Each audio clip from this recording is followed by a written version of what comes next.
Bismillahirrahmanirrahim. Assalamualaikum warahmatullahi wabarakatuh. Pada kali ini saya sedikit menjelaskan tentang tugas untuk materi paragraf 2 sebagai bentuk penguatan dari keterampilan Anda menulis. Pada materi paragraf 2 ini tugas Anda adalah, mohon diperhatikan dan disimak.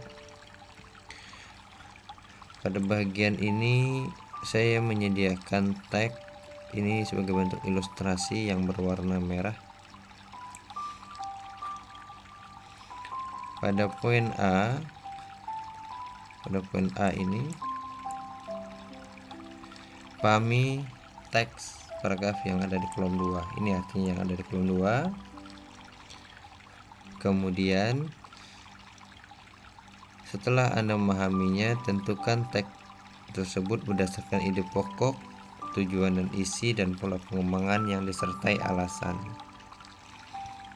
Serta perhatikan ilustrasinya di bagian baris pertama yang berwarna merah ini. Ini ilustrasinya. Kira-kira ini teks. Pada tag ini yang dimintakan ke Anda adalah menentukan kira-kira teks ini berdasarkan ide pokok dia masuk ke kelompok mana. Kita telah membahas pada paragraf awal ada 5. Dari 5 itu dia masuk yang mana. Jika teman-teman atau Anda memilih deduktif, berikan alasan kenapa paragraf itu berkategori deduktif. Sebagai ilustrasi, dianggap dia sebagai paragraf deduktif karena paragraf tersebut memiliki ide pokok yang terletak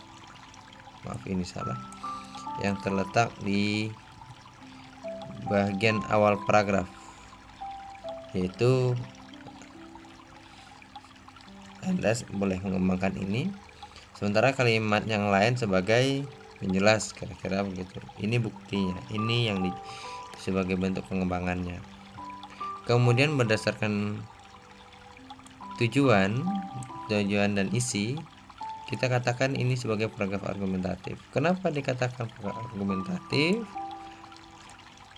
Teman-teman bisa membuat alasan.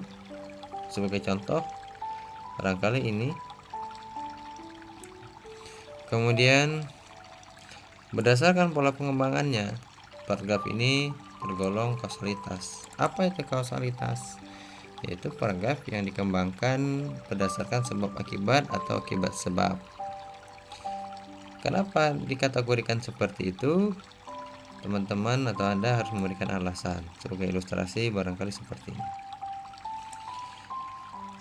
Inilah yang akan Anda kerjakan pada bagian poin 2, 3, 4, dan 5. Pada bagian C ini dijelaskan tugas ada di baris 2, 3, 4, dan 5. Tugas 2 sampai 4 berorientasi pada menentukan dan memberikan alasan, sedangkan tugas 5 membuat karangan. Jadi 2 sampai 4 menentukan dan memberi alasan. Sementara untuk tugas 5 ini dituntut membuat sebuah karangan. Seperti apa formnya? Kita lihat di bawah. Ini kira-kira ada teks di baris kedua, baris ketiga, dan baris keempat. Anda beri penjelasan berdasarkan acuan yang ada di atas atau contoh yang ada di atas. Kemudian pada bagian 5 adalah yang dimintakan Anda membuat sebuah karangan deskriptif yang berupaya menggambarkan diri Anda sendiri. Yang selama ini kita lebih cenderung menggambarkan orang lain. Pada konteks ini, Anda membuat sebuah karangan deskriptif atau membuat sebuah karangan yang bersifat menggambarkan. Yang digambarkan adalah diri Anda sendiri, bukan orang lain. Itu barangkali yang perlu disampaikan pada bagian ini. Terima kasih. Assalamualaikum warahmatullahi wabarakatuh.